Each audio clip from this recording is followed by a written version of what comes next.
Welcome, guys, to part 5 of What If Daryl Died Instead of Merle. Geez, we're already 5 parts in.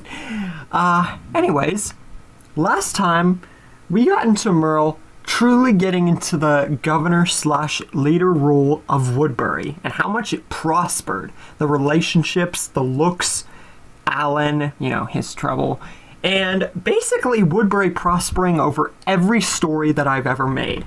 And today, we're going to get into Abraham, Rosita, and Eugene's true entrance and figure out if Merle or anyone else is going to want to go to Washington or if they're just going to want to stay at Woodbury, which we're going to figure out right now. So let's get into it. Abraham, Rosita, and Eugene have arrived at Woodbury. They knocked on the gates. Martinez and the soldiers welcomed them. They made their entrance and introduced themselves, and Abraham told them just a little hint about Eugene and going to Washington and wanting to fix the world. And he wouldn't say much outside of, this is pretty much like all my other stories, except here, since Woodbury is a much different community because of Merle, that means that he's just welcomed by the soldiers. No one else knows they're truly there yet, outside of the people at the gates. So, Abraham, feeling that there's a higher power here, and seeing a very vibrant community here, wants to talk to this town's leader to get the true story into him and everybody else to see if they really want to go. Makes more sense that way, because he was a soldier, so he understands power. And Martinez, sensing this kind of vibe and, just for the heck of it, calls out to the soldiers to get Merle. But they wouldn't say his name yet because still kind of trying to make it like, a secret.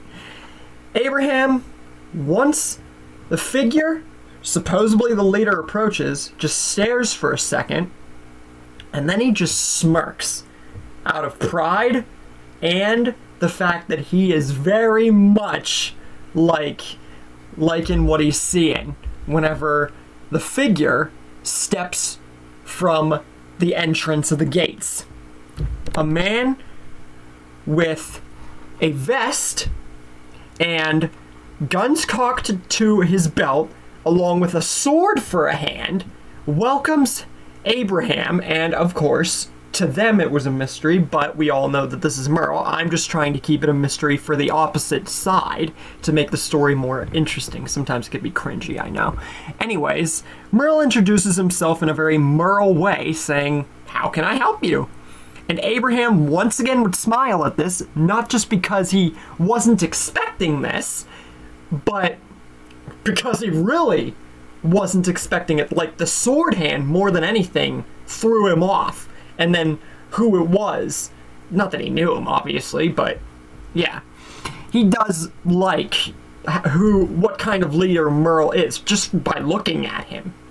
And then he cuts straight to the chase and would tell Merle and then everybody around the area now the true story, and saying in more detail about Washington and Eugene and getting there and everything, and even imply a little bit about himself and Rosita and Eugene, and introduce them fully, and would say he sees a huge town here with a lot of people. Specifically, the looks of them, including Merle he's talking to, he thinks that even if they got something really good here, that it could just get taken away. And it seems like they've still had sacrifice, and there had to be more people, and they had to have lost people. So they should come with him and everybody else to Washington, because, like he said, they could lose more if they stay here, and they could lose the whole dang town. But if they go to Washington with him and everybody else, they could actually fix the world and, do really good. The good that they've done here, they could do even better if they went to Washington. And says that honestly, it's more or less a request, but one that he thinks Merle and everyone should take. And, give or take a few seconds, Merle just takes it in, and then promptly begins to laugh. For one thing, because he thinks this whole thing is ridiculous, and two, the whole demeanor of Abraham and the whole story. Merle would definitely find this funny. Abraham is more or less caught off guard by this seemingly mocking laughter and demands an explanation.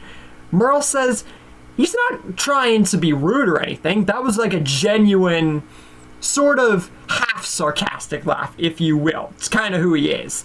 But he says it took him a minute. He had to think it over. And the laugh was more or less the whole cure thing in Washington and talking about the town and everything and how Abraham presented himself. But he says, as for them going, no. And Abraham is very shocked by this and asks why. Merle says, as much as he and most likely everybody else here would like to save the world and go out and go to Washington and go on this journey and whatever, and as much as he appreciated and understood everything Abraham said himself, seeming him, Merle would definitely recognize Abraham as a kind of soldier like Martinez did, because he was in the frickin', he was a soldier once too, just not as much of one. But the point is, he says that as much as him and most likely everyone else would want to go to Washington, they have something good here he does not want to let go. And yes, they have had sacrifice, but he, as a leader, he wants to stay here and build upon the world his way. And he just doesn't want to go for something that's like half-baked. And Abraham says that he understands this, he does. But wouldn't it be better to save the world rather than try to just live in it and make it something else? Like, why not save the world like the good way like they're doing? Or, trying to do. Merle, he is beginning to get Gargiulio flashbacks because he didn't listen to him whenever he tried to warn him and go back to Woodbury. And Abraham is reminding him a little too much of him. But he ain't that guy anymore. The guy that would kill Gargiulio, against his better judgment. Because I get the feeling that Merle half did not want to do that. Gargiulio kind of forced his hand. But Merle says, no. He made his point known. Now, Abraham and them can do one of two things. They can either stay here in Woodbury and prosper with them, or they can get the frick out of here. He's made his case clear. And Abraham, you can imagine he's a little bit angry at this kind of remark or tone. But Rosita would then butt in and agree more on Merle and everyone's side, saying that they do got something good here. And as much as she hates to admit it, and all these people and the resources and everything they have, honestly, they're kind of the fools for not wanting to stay here. She gets the whole saving the world thing. Trust me, she isn't going to argue that much. But she says best to leave them to what they want to do because they definitely seem like they can handle it. And before they leave, Andrea stops them because she would obviously be around because her and Merle are a thing. Obviously, she would be around. Anyway, she stops them before they leave and says they don't have to, if they are planning to go to Washington, the way they are just might not cut it if Merle's really going to cut them loose. And she doesn't particularly, she gets where they're coming from, but she has to side with Merle, not just because they're together, because she obviously went against the governor when they were kind of together, but because she gets where both sides are coming from, more Merle's standing point, considering what they have here. But says that she will ask Michonne to give them weapons for the ride, and that will actually give them far more chances to get to Washington safer. And afterwards, she gives the weapons forged by Michonne, the new blacksmith, to Abraham and Rosita specifically, which we'll not talk about in this episode for surprise reasons and because we got a whole bunch coming up here with Abraham and them. But Abraham's still angry at this, but reluctantly accepts, and is also more angry on the fact that they did this but aren't willing to go to Washington and use these talents wisely. But Rosita again butts in, saying that this gives them all the more reason to either stay here or just let them go. They obviously can handle themselves. I mean, they have a freaking blacksmith who can freaking craft these awesome weapons, which again, we ain't touching upon here. But yeah, it's pretty much, yeah, they are more than capable of defending themselves. And Rosita would thank him heavily for that. And Abraham, he has to admit they did a good job and would reluctantly thank them. But on their way to leave Woodbury, Abraham would be very dark and give a glare to everyone in the town, specifically Merle and Andrea, and would say to all of them, "You all just made the biggest mistakes of your lives. This town will fall, and you'll have nowhere to go. And if we're dead or save the world, it doesn't matter. You will be the ones who are at fault."